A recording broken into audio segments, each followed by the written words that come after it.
Señor bueno y misericordioso, te damos gracias en el nombre de Cristo Jesús, porque tú eres nuestro Dios que guía y dirige nuestras almas, Señor. Gracias por reunirnos para oír nuestra adoración y nuestra alabanza. Gracias, Señor, también por oír nuestras oraciones. Gracias, Señor del cielo, por este momento en el que tú nos mandas a que nos sentemos a oír tu palabra, confiando, Señor, de que no es la voz de un hombre, las creencias de un hombre, no es la idea de un hombre, sino, mi Dios, que es la obra de tu Espíritu, ministrando tu palabra a través de inútiles siervos humanos. Pero así tú lo has decidido, Señor, y rogamos para que tu Espíritu Santo así obre y no haya ningún tipo de interferencia, Señor, espiritual entre tu siervo y tú, Señor, y entre cada creyente y tú, Señor.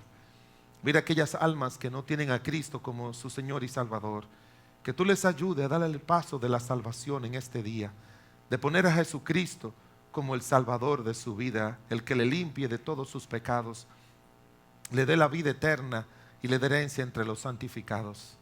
Señor, rogamos, mi Dios, para que tú te manifiestes con tu gracia y tu poder. Sé con nuestra hermana Elena, ayúdala y sus familiares en estos momentos y todo el dolor que le está invadiendo, síguela fortaleciendo como tú lo has hecho, Señor, y ayúdala a seguir adelante con el poder y la gracia tuya, y no solamente por la pérdida de su hijo, sino por los problemas de salud serios que tiene. Oramos, Señor, para que tú hagas una obra milagrosa, Señor, de sanidad en todo su estómago, sus intestinos, de todos estos problemas de úlceras. A ti sea toda la gloria y la honra, en el nombre de Jesucristo. Amén. Comenzamos mirando, hermanos, la semana antes pasada, que nuestro Señor Jesucristo es la autoridad máxima en la iglesia. No hay nadie que pueda ostentar esa posición de ser la autoridad máxima de la iglesia. Esa es una sola persona y su nombre, el Señor Jesucristo. Y dentro de todas las funciones que Él dice que Él tiene como autoridad máxima de la iglesia, es que Cristo es el que reprende y disciplina a la iglesia. Él es el que castiga. Para mí como pastor ha sido una verdad que me ha ayudado mucho en el ministerio. A veces uno se duele, a veces uno se hiere, a veces uno sufre, a veces uno quisiera hacer algo para reprender, para castigar, para disciplinar a cristianos para el bien. Pero el Señor, en su gracia y misericordia, Él dice que Él es que lo hace. Y Él es la cabeza y ninguno de nosotros podemos usurpar esa función. Y en estas 7 iglesias que se menciona aquí del Asia, el Señor aparece en medio de todas ellas. Dice que Él está en medio de los 7 candeleros que representan a cada una de las iglesias. El ministerio de las 7 iglesias que has visto a mi diestra y los 7 candeleros de oro. Las 7 estrellas son los ángeles de la iglesia y los 7 candeleros que has visto son las 7 iglesias. Pero también el Señor, y es bueno que usted entienda, hermanos, también aunque su servidor no puede castigar, no puede hacer lo que Jesucristo hace, pero si usted nota, Él nos hace a los pastores los responsables de lo que marcha bien o marcha mal en la iglesia. Por eso Él, cuando le escribe al ángel de la iglesia y no dice tengo contra ustedes, sino tengo contra ti. Entonces es bueno que, como les decía la semana pasada, siempre deben estar orando por su pastor y así entender cuando la Biblia dice que uno tiene que sujetarse a sus pastores, porque dice la Biblia en Hebreos 13 que ellos darán cuenta a Dios. Y eso que usted está leyendo aquí se ve que tenemos que dar cuenta y que tenemos que arreglar las cosas que están mal, aunque eso le agrade a usted o no le agrade. Una de las cosas más difíciles es cuando el pastor tiene que disciplinar o tomar una medida contra alguien que es miembro de una familia extensa de la iglesia. Porque, hermanos, eso ha sucedido. Usted se la pone a la familia entera en contra. Usted toma una decisión porque hay un miembro de la familia que no está caminando bien, que no está andando bien, que no está haciendo las cosas como Dios manda, que ha sido enseñado, que ha sido enfrentado, que ha sido corregido, que ha sido mostrado que eso que está haciendo está mal por la Biblia, y luego hay que tomar alguna decisión, usted se tira la familia entera en contra. Y no se dan cuenta, hermanos, que tanto para Cristo como para un siervo de Dios, esa es la parte más difícil de la vida ministerial. Por eso Él dice en una de esas enseñanzas: yo le he dado tiempo para que se arrepientan. ¿Sabe lo que significa eso? Me duele castigarlos. Me duele hacer algo de eso. Pero no le quepa a usted la menor duda de que el Señor lo va a hacer. Y espero que usted y yo no estemos en la lista de los próximos que ya el Señor va a hacer algo. La Biblia dice de la nación de Israel, Dios dice de Israel: el que os toca, toca a la niña de mis ojos, y con amor eterno le es amado. Pero luego en el libro de Números, el capítulo 14, dice la Biblia que Dios decidió castigar a toda esa nación porque le dijo: ya ustedes me han tentado 10 veces y no van a entrar a la tierra prometida. Y no pudieron entrar. Porque, hermanos, cuando Dios toma una decisión, no echa para atrás. Con un hijo de Él, cuando Dios decide algo, Él no echa para atrás. No provoque a Dios. No provoque a Dios. Hay muchas maneras de nosotros provocar a Dios. Muchas maneras. Muchas maneras. Tú tienes un papá y tú no quieres hacer lo que tu papá te dice. Tú tienes que tener cuidado, porque si lo que tu papá te está demandando, eso es lo que la palabra de Dios dice, que Él tiene derecho a demandarte por tu bien, porque te ama, y tú no quieres obedecer a papá, y no quieres obedecer a papá, y no quieres hacer las cosas como dice papá, entonces Dios le dice: papá, ponte a un lado que ahora voy yo. Y te conviene más la disciplina de tu papá que la de Dios. Tú tienes un esposo a tu lado que tú debes estar sujeto a él. Tú tienes una esposa a tu lado que dice la palabra de Dios que Dios te la puso como ayuda idónea, no para la sexualidad. ¿Sí me entiende? Hay muchos hombres que creen que lo único que su mujer sirve es para la sexualidad. Terminó la sexualidad, ella le dice: mi amor, eso está mal. Ay, no te metas. Me hubiese gustado que esto fuera una reunión de pareja, para hablarle de una manera más llana. No, mi amor, que mira, que eso que tú hiciste está mal. No te metas. Bueno, si no me meto, no sé si ustedes tienen buena imaginación.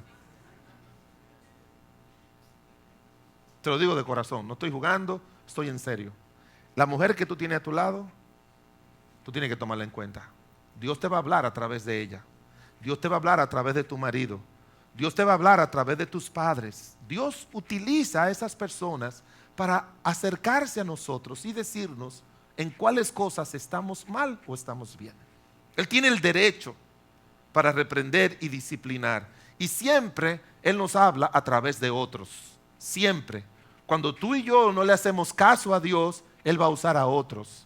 Y otros pueden ser tus seres queridos, pero ¿sabe lo que también puede ser otro? Si usted piensa, dígame un animal que usted cree que es tan bruto que nunca va a hablar. Un burro. El caballo por lo menos hace el intento, como que pero los burros, si lo hacen, no suena bien. Hay algunos aquí que lo imitan bien, el sonido, ¿verdad? Pero mire, Dios utilizó un asna para decirle a Balaam: por el camino que vas está mal. Y Balaam ni siquiera al asna le hizo caso. Al asna no le hizo caso. Dios siempre va a usar a alguien cuando tú no lo oyes a Él. Pero Él es la autoridad en tu vida y en la mía desde el momento que lo recibimos a Él como nuestro Señor y Salvador. Y aunque tú no quieras, Él lo va a ejercer, esa autoridad. Él la va a ejercer porque Él tiene autoridad sobre tu vida desde el momento en que nosotros somos salvos. Primero, ¿cuándo es que el Señor interviene? Según dice la palabra de Dios aquí. La semana pasada vimos cuando Cristo ya no ocupa el centro de nuestro corazón. Esta semana estaremos mirando que Cristo interviene y disciplina a la iglesia cuando las doctrinas de hombre sustituyen las doctrinas de Cristo. Mire lo que dice en capítulo 2, versículo número 14. pero tengo unas pocas cosas contra ti ahí, que tienes ahí a los que retienen la doctrina de Balaam, que enseñaba a Balac a poner tropiezo ante los hijos de Israel, a comer cosas sacrificadas a los ídolos y a cometer fornicación.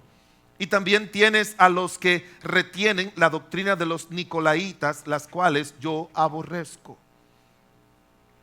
La iglesia de Pérgamo, hermanos, representa la introducción a la iglesia de doctrinas de hombres. Ese es el sentido que representa para nosotros hoy en día. Era una ciudad muy especial porque había construido un templo para un emperador romano. Ellos tenían un culto al emperador romano y también a una diosa llamada Roma, así como la ciudad. Y fue establecida este templo 29 años antes de nuestro Señor Jesucristo nacer, o antes de la era cristiana. Y era famosa. Quizás dicen los estudiosos que a eso es que se refiere cuando dice: tú moras en el templo, en el trono de Satanás.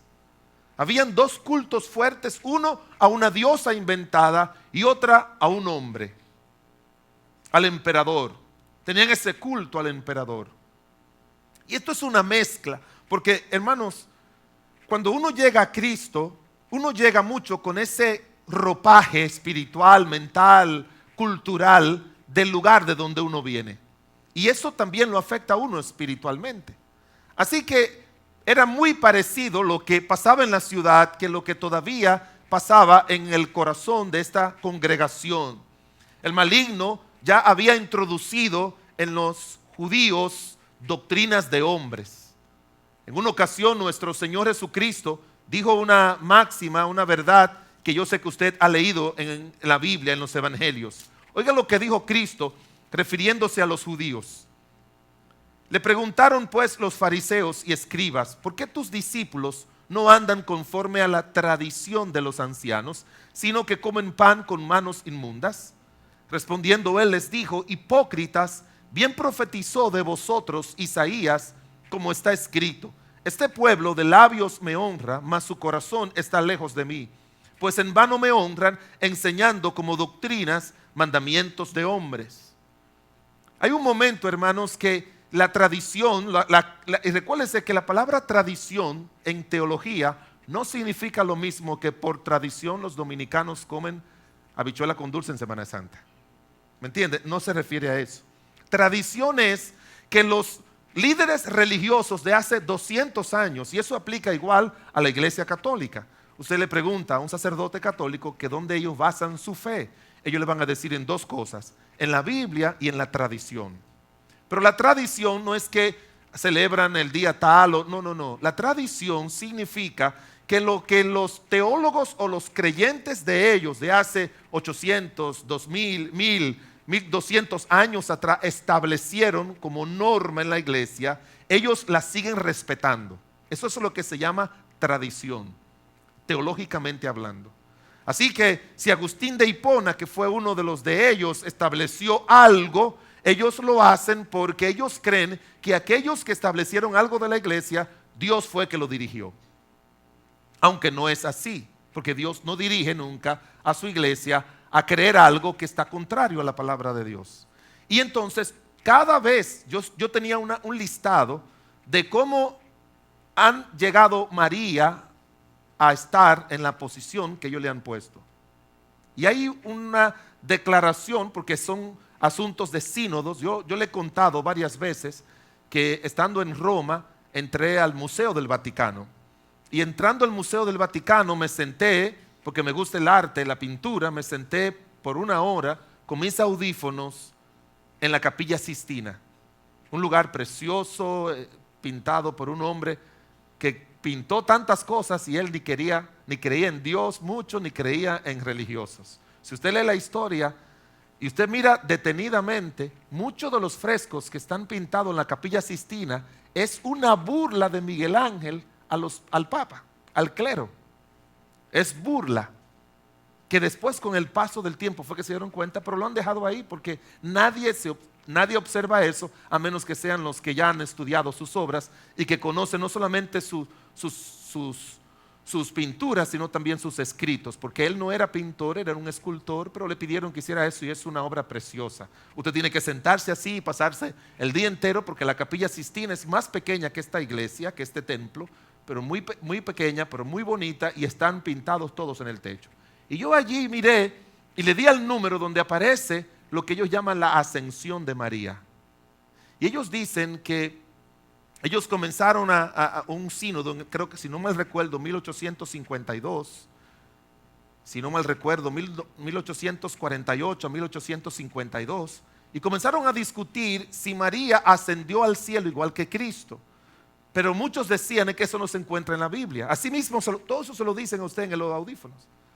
Y estaban divididos los cardenales allí, hasta que al final lo sometieron a votación y ganaron los que proponían que María había ascendido al cielo, porque ya decían el argumento, ellos habían aceptado la Inmaculada Concepción de María en un sínodo anterior.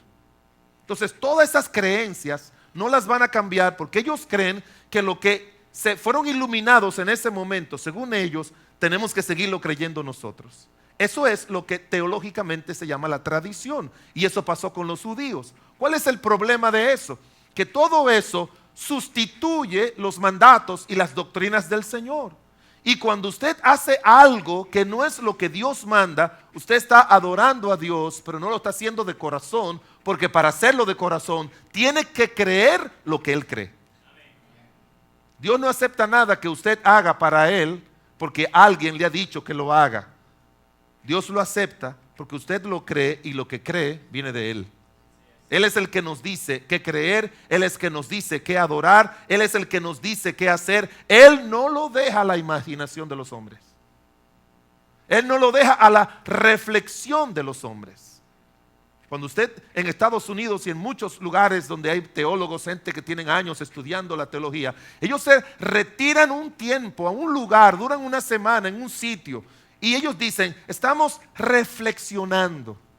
¿Y qué están reflexionando? Mirando algún asunto importante, controversial de la fe cristiana, del grupo que sea, y después que esos grupos de hombres terminan de reflexionar y mirar el pasado y mirar los idiomas originales y comienzan a mirar todos, ellos llegan a la conclusión, lo traen a la iglesia y la iglesia tiene que creer eso.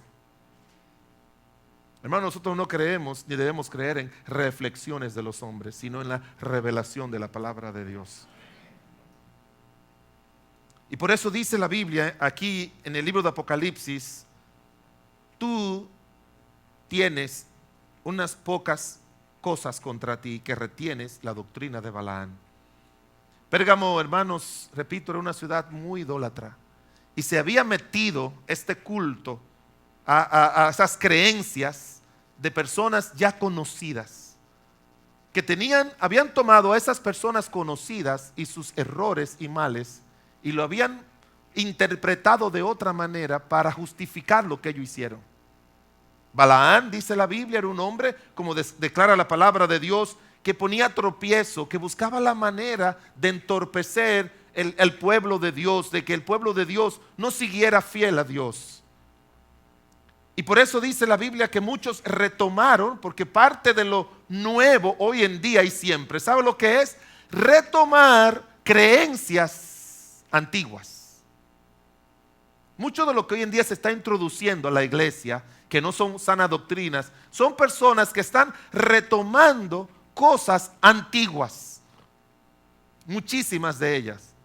Los reformadores, Lutero, Calvino, Juan Hus, y muchos de ellos fueron a estudiar un poco de teología, pero específicamente Calvino y Lutero comenzaron a estudiar a un hombre llamado Agustín de Hipona, y un libro que se llama La Ciudad de Dios. Y ellos, muchas de sus creencias la tomaron de San Agustín. San Agustín creía que no va a haber milenio, que nosotros estamos en la edad del reino, que no va a haber milenio. Y entonces ellos tomaron esas creencias escatológicas de Agustín, o San Agustín como le llaman. Y por eso ese grupo de creyentes no cree que habrá un milenio literal, como dice la Biblia en Apocalipsis 20. Y cuando usted lee alguna de las interpretaciones, ellos dicen que es que en la Biblia números no se pueden aceptar literalmente. Pero hermanos, cuando Dios dice que hizo la tierra en un día, crea que fue un día. Cuando Dios dice que fue en 7 días, créame que fue 7 días. Y que en el diluvio vivió, eso fueron tantos días. Y que Matusalén vivió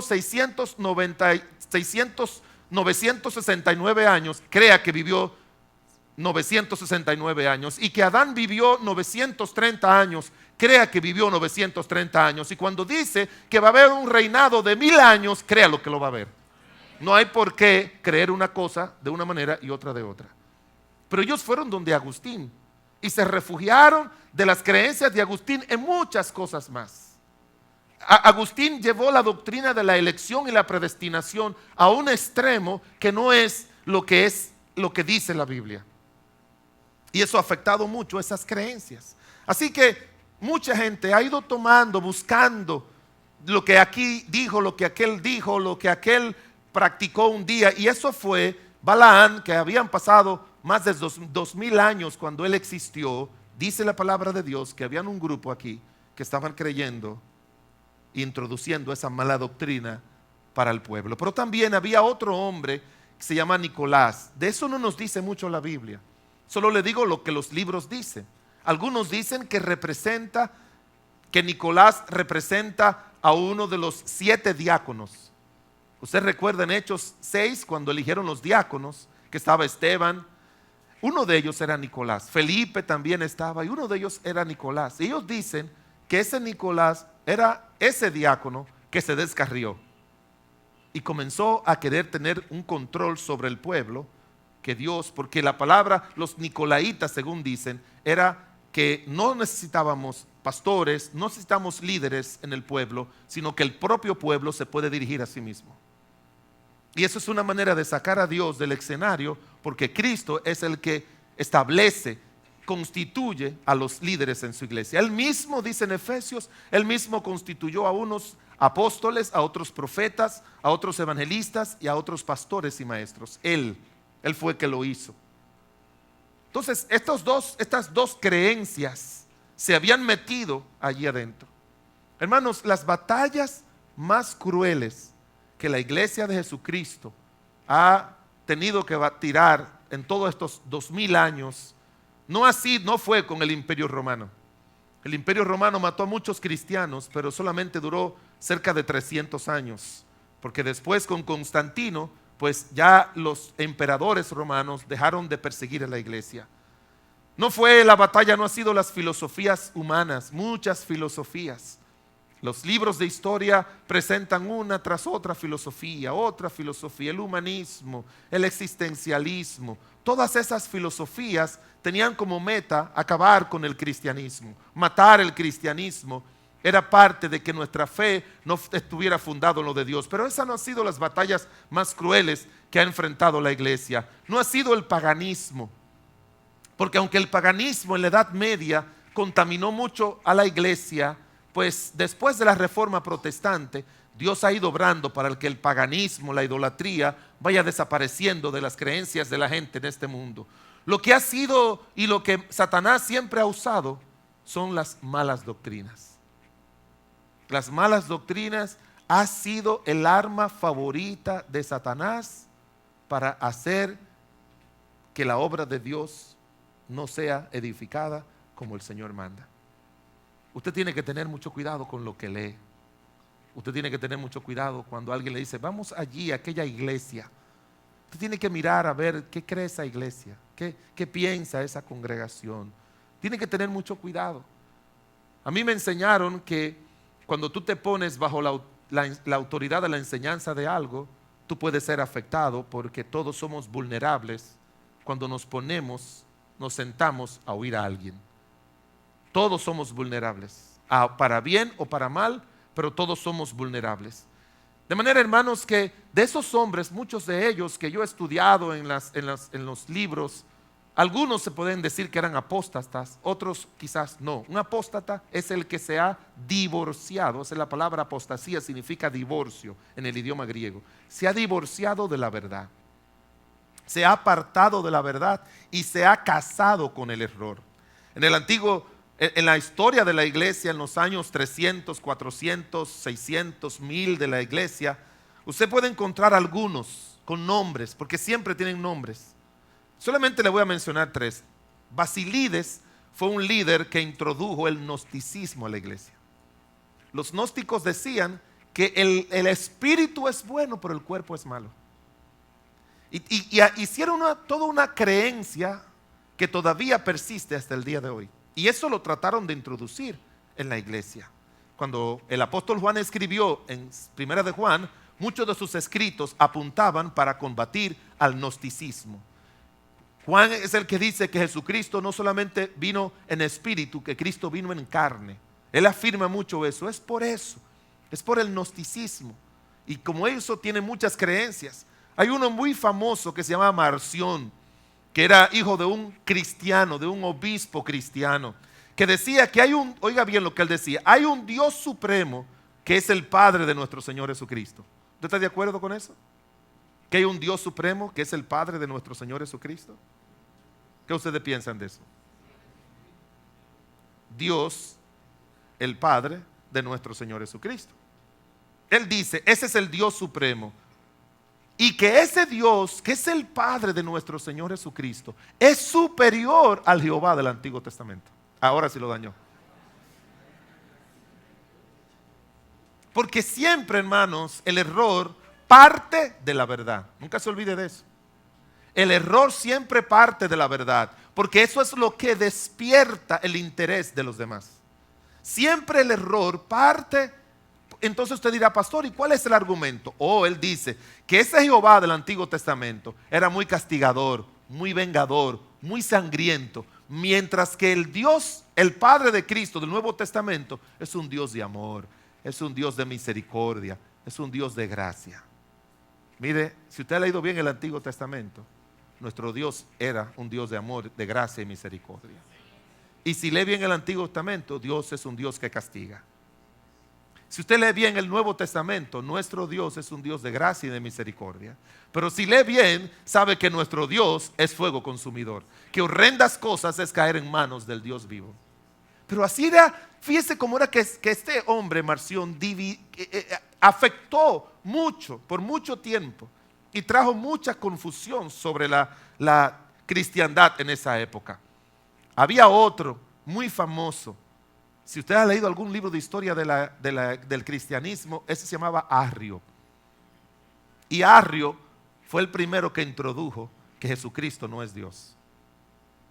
Él negaba la divinidad de nuestro Señor Jesucristo. Y usted sabe que los testigos de Jehová, esa es su doctrina clave. Ellos niegan que Jesucristo es Dios.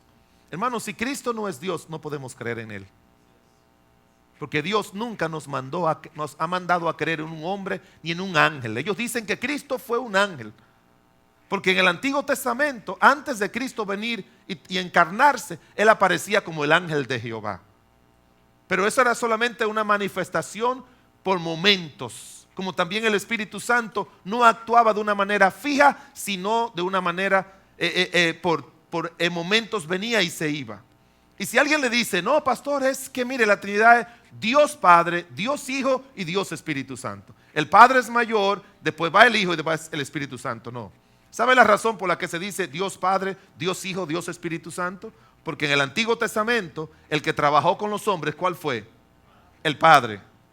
En la edad de la gracia, cuando vino aquí a la tierra, ¿quién de la divinidad fue que vino a trabajar con los hombres? Cristo. Y cuando Cristo se fue al cielo, ¿quién fue que vino? El Espíritu Santo. Así aparecieron ellos en la historia. Pero cuando usted es bautizado en el nombre del Padre, del Hijo y del Espíritu Santo. Porque los tres estuvieron presentes en la creación y los tres están presentes en la salvación. Y los tres están presentes en la iglesia. Y están presentes en nuestras vidas. Pero Arrio hizo muchos daños, hermanos. Siempre. Y todavía hoy en día tenemos eso. Tenemos mucha mala doctrina, hermanos, metiéndose a la iglesia hoy en día. Mucha mala doctrina. De hombres identificables, un tal Benny Hinn y gente como esas que se han inventado que tú tienes que agarrar todo tu dinero y darlo a la iglesia. ¿Sabes lo que te dice? ¿Tú vas a pagar tu casa? ¿Es el dinero de tú pagar tu casa? Sí, yo tengo que mañana pagar el préstamo. ¿Y cuántos son? 19.540. Dalo a la iglesia, que Dios te lo va a multiplicar por 5. Y tú dices, sí, Dios es un Dios poderoso y te hablan y te dicen. Y tú agarras tus 19.000 pesos y lo pones. Y Dios te dice, ve a ver cómo tú lo buscas, no cuente conmigo. Ya yo te lo di. Ya yo te lo di. Ya yo te lo di. Si tú le creíste a ese hombre, y Dios te dice, hay otra cosa, ese dinero no llega a la obra de Dios, Él se queda con él. Esa gente viven, porque ellos, oigan lo que ellos creen, que los pastores son los hijos del rey y andan en limusina y tienen, Benny Hinn tiene avión propio, tiene una mansión. Usted no ve el peinado que él tiene, que se ve que si va a un salón de una de estas hermanas, la hermana va a tener que sacar a toda la gente ese día, porque tiene que ponerse para ponerle cada pelito a Benny Hinn correctamente. Y viven millonarios, hermanos, engañando a las personas. Y le dicen buscan un versículo bíblico, que el que siembra escasamente, escasamente segará. Y ellos te dicen, mientras más tú siembras, más vas a cosechar. Eso no se aplica así, hermanos. Y como esas, una serie de doctrinas malas y perversas. Ireneo, que fue un buen siervo de Dios, de los padres apostólicos, dijo, el error nunca se presenta en toda su desnuda crudeza, a fin de que no lo descubran. Antes bien se viste elegantemente para que los incautos crean que es más verdadero que la verdad misma. ¿A quién usted le hace más caso? ¿A una persona vestida o bien vestida? Todos nos llevamos a llevar de eso. Y por eso dicen que el error, dice este hombre, muchos años atrás, Ireneo, se viste elegantemente para que crea que es más verdadero que la verdad misma. Tú y yo, hermanos, tenemos que entender que Dios nos ha dejado su gloriosa y bendita palabra. Y que tenemos que leerla todos los días, meditar en ella, aprenderla, memorizarla, proclamarla. Porque Dios está comprometido con esto, no con lo que diga un hombre. Dios se compromete a hacer esto. Conocí una persona que perdió su trabajo y pasó un tipo, un hombre cristiano, profeta, pero que no se congrega. Imagínense. Y le dijo, Dios te va a mandar el trabajo a tu casa, no salga a buscarlo. Y yo fui, hermanos. Y cada vez que iba se me aguaban los ojos, diciéndole, es que esa persona no es una autoridad divina. ¿Cómo tú? No, es que Dios me ha revelado cosas. Dios me ha dicho cosas. Una vez yo estaba en tal sitio y alguien me dijo tal cosa. Una vez yo fui a tal sitio, sí. Dios puede hacerlo a través de gente que vivan una vida de oración. Yo creo que gente que viven de oración, de ayuno, Dios le muestra cosas. La hermana Elena me dijo, pastor, yo lo sabía que esto le iba a pasar a mi hijo. Dios me lo había revelado. Una madre, para que no sufra, Dios la prepara. Le pone en el corazón que va a pasar algo. Una gente que camina con Dios, que ora, que ayuna, Dios le puede... a veces me llaman hermanos de la iglesia, me han llamado, me han dicho, hijo, pastor, tenga cuidado con tal cosa, que Dios me reveló tal y yo le tengo mucho respeto. No es que me llevo de sueños y de otras cosas, pero cuando yo sé que son gente que están de rodillas y que están clamando a Dios, yo les creo, hermanos. Pero este pobre cristiano ya tiene 3 años sin trabajo, perdió su casa, ahora se fue a vivir con sus padres y sigue sin trabajo. Y yo quisiera buscar la manera de decirle, se lo he dicho yo no sé en cuántos idiomas, ya no me atrevo a decirlo porque ya le veo la cara como no se meta, esta no es su vida.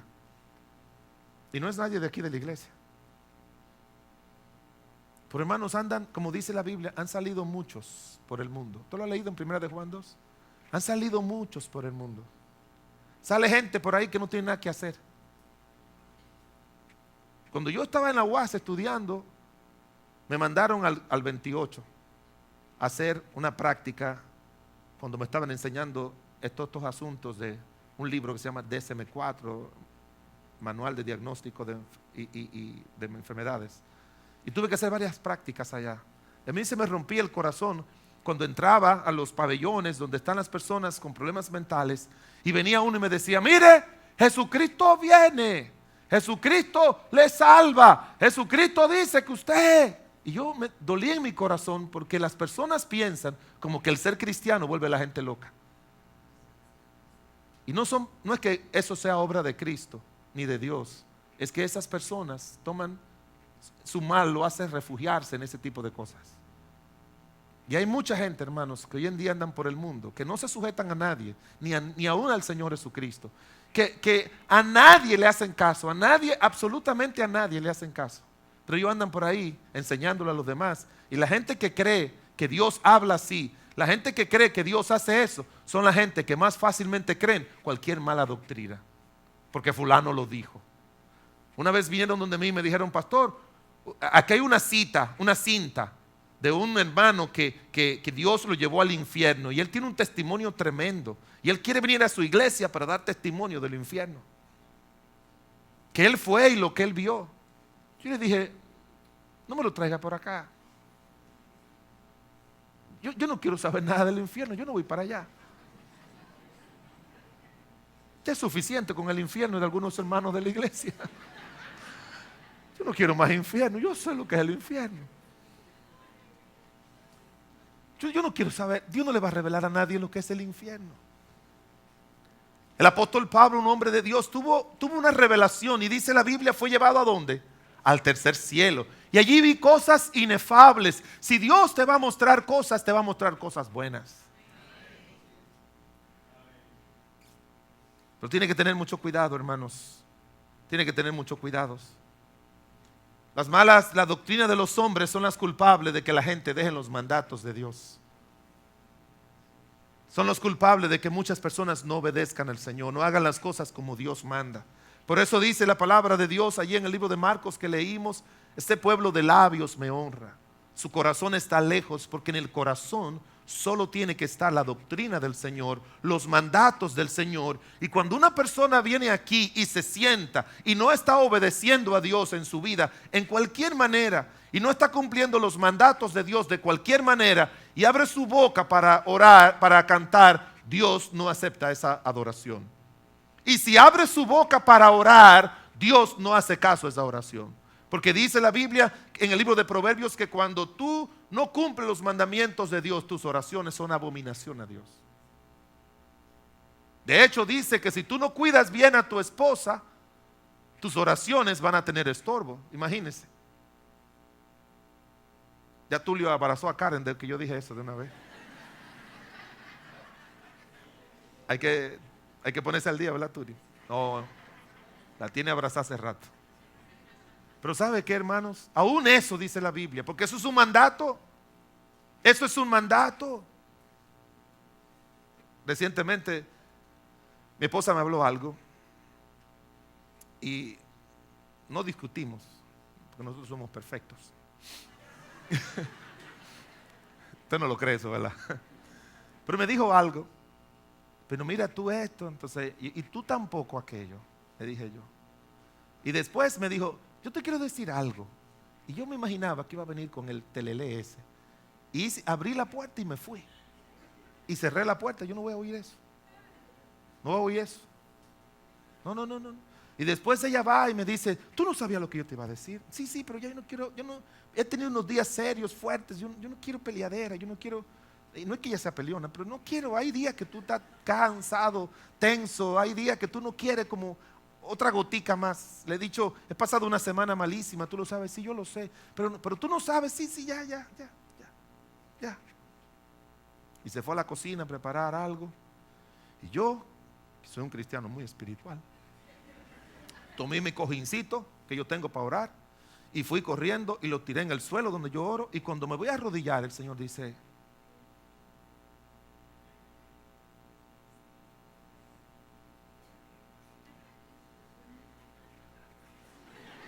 y fui a la cocina, le di un abrazo y le dije: perdóname, mi amor. Ay, no. Tú sabes que, perdón, no. Dime, no.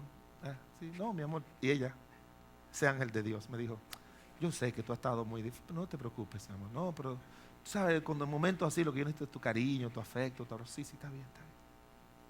Y entonces, después de esa, yo fui, me arrodillé y por una hora oré a Dios tranquilo. Si tú no obedeces los mandatos de Dios, no inventes con Dios. Él sabe y tú sabes. Y tú sabes. Y no los mandatos grandes, aún los pequeños, aquellos que son como insignificantes. Ten mucho cuidado, porque la Biblia dice que se tiene que cumplir la ley de Dios. ¿Y cuál es el ejemplo que pone? Que ni una jota ni una tilde se pasará de esta ley sin que todo se cumpla.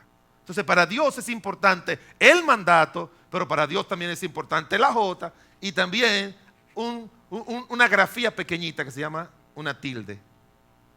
Y tú y yo tenemos que cumplir todo eso al pie de la letra.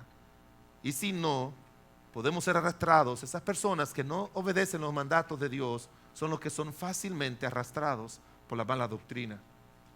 Miren lo que dice Romanos. Busque conmigo Romanos capítulo 16. Romanos el capítulo 16, versículo 17.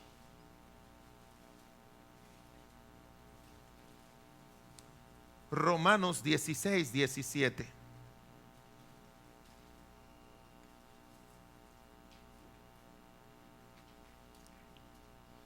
Mas os ruego, hermanos, que os fijéis en los que causan división y tropiezo en contra de la doctrina que vosotros habéis aprendido y que os apartéis de ellos, porque tales personas no sirven a nuestro Señor Jesucristo, sino a sus propios vientres, y con suaves palabras y lisonjas engañan los corazones de los ingenuos. La doctrina de hombre, hermanos, son las culpables de tantas divisiones entre las iglesias. Si hay algo que le molesta a los incrédulos es eso. Bueno, mire, aquí un día me predicó uno que yo creo que me dijo que es pentecostal. Y después vino uno que me dijo que es tal cosa. ¿Y usted qué es bautista? ¿Qué? Y son todos cristianos, sí. ¿Y por qué tantas divisiones? ¿Cómo es eso? Eso le trae confusión a uno. Bueno, hermanos, doctrinas de hombres, mandatos de hombres son los culpables de que hoy en día haya tanta división dentro del pueblo de Dios.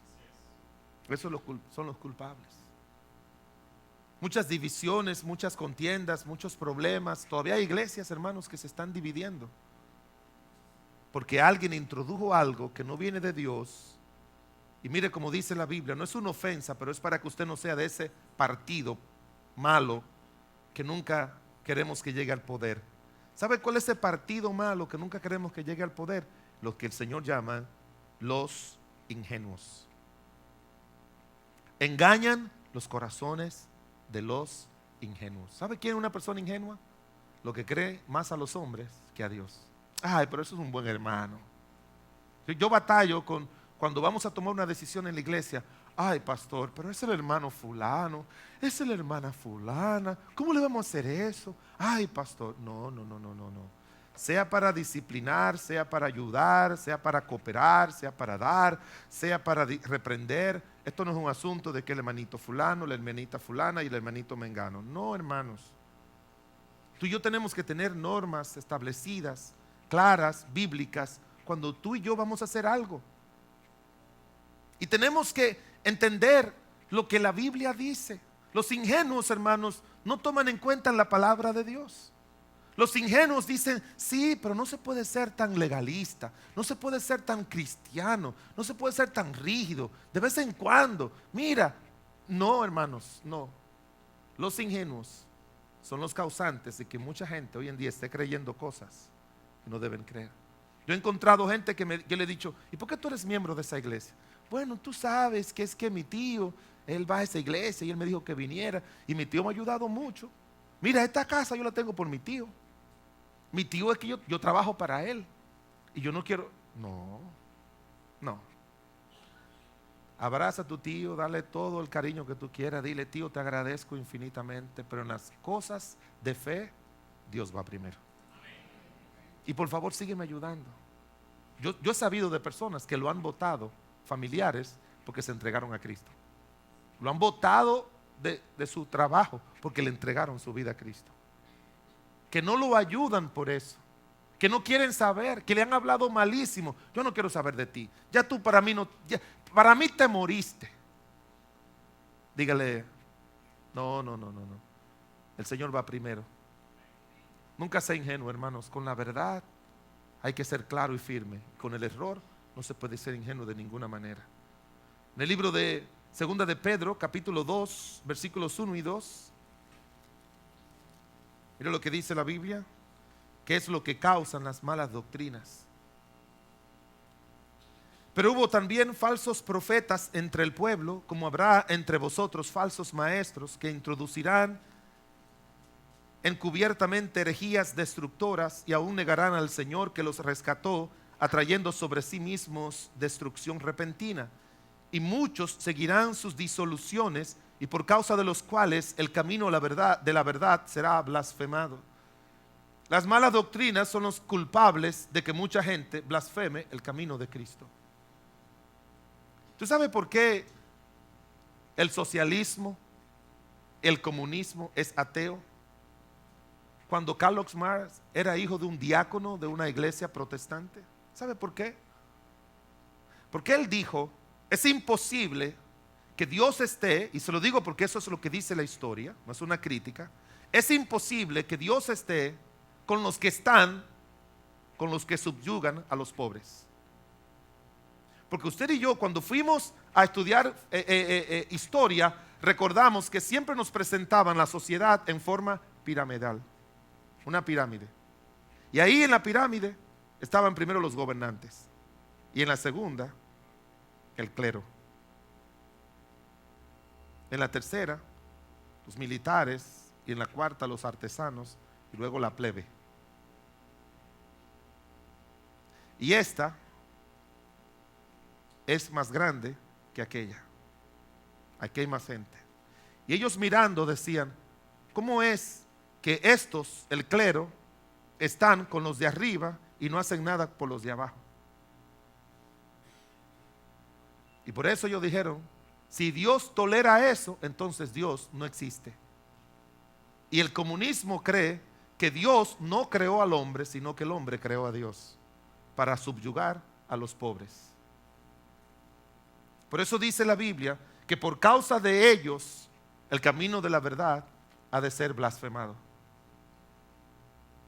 Cuando usted llega se convierte esa mujer, le entrega su vida a Cristo, una mujer hacendosa de su casa, que siempre tenía la cocina limpia, arreglada, los niños cambiados, y tenían también allí la comida lista. Entonces se convierte en una congregación donde le exigen que tiene que ir el lunes para el tiempo de oración, el martes porque hay que salir a predicar, el jueves el estudio bíblico, el jueves reunión de dama, el viernes porque tienen que ir a tal sitio, el sábado en tal lugar y el domingo en tal sitio, y salen cultos que salen a las 10, a las 11 de la noche, porque los cultos son larguísimos, cantando, orando y ayunando y todo lo demás. Y entonces el esposo le dice, mi amor, pero los muchachitos, no, primero va Dios, primero está Dios, no, y comienza el hombre y dice, pero yo maldigo el día que tú te metiste a esa religión, porque ahora te hemos perdido como esposa. Y eso es una forma, cuando usted toma las cosas de Dios de esa manera, por eso que muchos hombres hoy en día no llegan a los pies de Cristo. Porque no es verdad, hermanos, que el trabajo de una mujer era estar metido lunes a viernes, a sábado, a domingo, en la iglesia, todas las noches, hasta las 10, 11 de la noche, 12 de la noche. Si tú vas a orar, si vas a ayunar, no tienes que quedarte todas las noches. Puede venir un día de vigilia, como teníamos nosotros. Puede venir el miércoles. Esa es la razón por la que no cargamos a los hermanos con esto y esto, porque creemos que es tan importante para Dios que tú vengas a la casa de Dios como que también tú sirvas a Dios en tu casa. Es importante. Tiene que tener mucho cuidado, porque muchas de esas imposiciones, y que si no, entonces ahí está la mujer. La mujer muy arregladita, su marido, ay mi amor, que tú sí te ves bien, pero ahora se convierte, la grama que Dios no se la puso muy buena, ahora esa mujer no puede desrizarse, tiene que quedarse con esos cabellitos, que mejores son esos cabellitos que no se desrizaban nunca, que aquellos que después tú te lo desrizas, no te lo sigues desrizando, porque se ponen así. y se ponen indomables ya, se quedan así. Y entonces salen esas doñas así, que no se puede arreglar. Yo no creo, usted lo sabe, que no creemos en que una mujer vista incorrectamente. Usted lo sabe que esta iglesia lo cree así. Yo creo que la ropa clásica de una mujer cristiana tiene que ser vestido y falda, clásica. Pero yo tampoco creo, hermanos, que una mujer tiene que estar como si fuera una religiosa de un monasterio de claustro. No, una mujer debe presentarse elegante, no para la gente del mundo, sino para su marido. Y agradar a su marido, como dice la Biblia. Y eso hace, esas imposiciones humanas, hacen que mucha gente blasfeme, que nadie quiera eso. Usted y yo tenemos que mirar siempre la palabra de Dios y entender, hermanos, que las cosas de Dios nos hacen mejores, nos acercan más a nuestros seres queridos. Usted debe venir el domingo. A veces, hermanas, me dicen: pastor, ¿cómo me hago? Mi esposo no quiere que vaya el domingo a la iglesia. Y bueno, mija, tiene que hablar con él, porque sí, él tiene que entender que Dios va primero. Sí, tiene que entender que va primero, pero hazlo con sabiduría, hazlo con amor. Mira, el día más que tú vas a ser más dulce, más cariñosa, más salamera, que le va a dar la mejor comida, ese es el sábado en la noche. Si ese hombre, y mi amor, y esa comida, te amo, te adoro y te quiero. Y hoy me recordé de eso, yo no quería que se me pasara. Mira qué comidita. Pero hoy tú estás muy cariñosa, se me había olvidado que tengo que ser cariñosa. Estoy siendo cariñosa contigo. Y al otro día, cuando ya ese hombre ya no, listo y servido, harto como una chincha, como dicen, y con todo y pintalabio por aquí, por allá y por acá, y tú le dices, y él todavía en la cama, y tú ya te levantaste temprano a las 6, 7, oraste, leíste, le pediste a Dios, y a eso de las 8 él te ve, y ahí, ¿para dónde tú vas para la iglesia? Vete, vete, vete, vete. Vete. Porque si tenemos buen testimonio en la casa, Dios va a poner gracia en nuestros seres queridos para que no nos molesten con eso.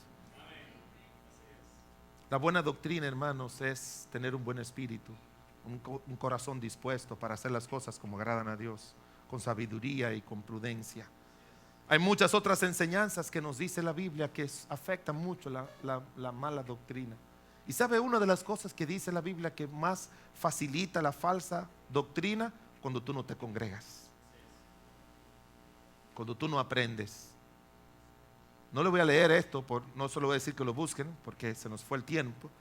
Dice: y él mismo constituyó a unos apóstoles, a otros profetas, a otros evangelistas, pastores y maestros, a fin de perfeccionar a los santos para la obra del ministerio, para la edificación del cuerpo de Cristo, para que todos lleguemos a la unidad de la fe y del conocimiento del Hijo de Dios, a un varón perfecto, a la medida y estatura de Cristo, para que ya no seamos niños fluctuantes, llevados por doquiera de todo viento de doctrina, que por entretajemas de hombres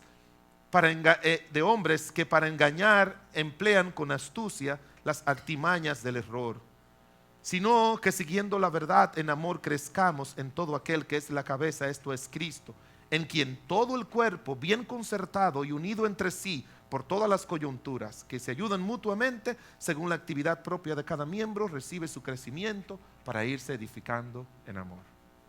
Cuando tú te congregas, te pones bajo el ministerio del pastor, de los maestros. Tú vienes a la escuela dominical, tú vienes los miércoles y viene y dice: me siento ahí a oír un buen estudio bíblico preparado y orado, y una prédica el domingo en la noche y en la mañana, y te va a tu clase de escuela dominical. Con ese menú espiritual, tú no vas a ser arrastrado, tú no vas a ser un niño fluctuante, porque ese es el propósito por el cual Dios establece la enseñanza, para que no seamos niños fluctuantes, llevados por doquier, por todo viento de doctrinas, de tratagemas de hombre. Cuando el Señor le escribe a los hermanos, a la iglesia de Pérgamo, le dice: tengo contra ti que tú toleras ahí a los de Balaán y toleras también a los nicolaitas. Y él dice claramente que eso le puede traer consecuencias a esta congregación. Solo se lo voy a leer. Por tanto, arrepiéntete, pues si no, vendré a ti pronto y pelearé contra ellos con la espada de mi boca. Tú no quieres ver a Dios peleando. Tú no quieres ver a Dios disgustado. No, yo no te animo a que lo veas así. No mires a Dios disgustado. No mires a Dios molesto. Mejor que tú no vivas eso. Es mejor que tú y yo dejemos todo eso fuera. No estemos mirando nada. No estemos creyendo nada que no viene de Dios. Mi amigo, si tú mucha gente no ha creído a Cristo Jesús porque ya un día le metieron una mala doctrina en su cabeza y por eso hoy en día no quieren recibir a Cristo como su Señor y Salvador. Lo único que tú necesitas para ir al cielo no es saber lo que creen los católicos, ni los evangélicos, testigos de Jehová, ni musulmanes. Oye, lo único que tú necesitas saber, número 1, pecador. Número 2, si tú, por tus pecados, tú estás separado del Señor. Número 3, por tus pecados tú y yo morimos. Y número 4, después de la muerte viene el juicio y después del juicio el lago de fuego. Número 5, Cristo murió en la cruz del Calvario para salvarte. Y si tú le pides a Jesucristo, el único mediador entre Dios y los hombres que te salve, Jesucristo te salva. Y después tú vas a agarrar su palabra, comenzando en el libro de Mateo, y lees 3, 4 capítulos al día del libro de Mateo.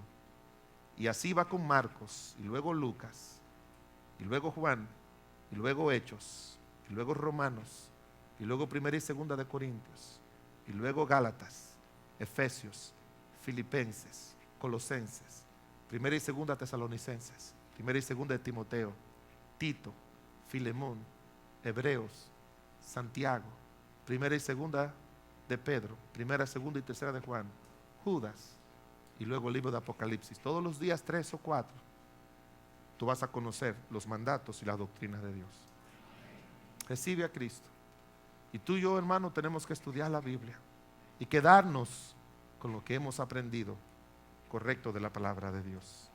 Padre nuestro, agradecemos infinitamente el hecho de que tú en tu amor y misericordia eres la verdad y sabes que somos más vulnerables a creer el error que la verdad. Nuestra naturaleza humana hace que el error siempre sea más atractivo porque el pecado ya nos ha dañado así, Señor. Pero tú nos has traído a Cristo y nos has traído al verdadero, a nuestro Señor Jesucristo, que es verdadero Dios. Y Él se ha revelado por su palabra. Y Él ha puesto clara. No necesitamos que nadie nos explique lo que Él nos enseña.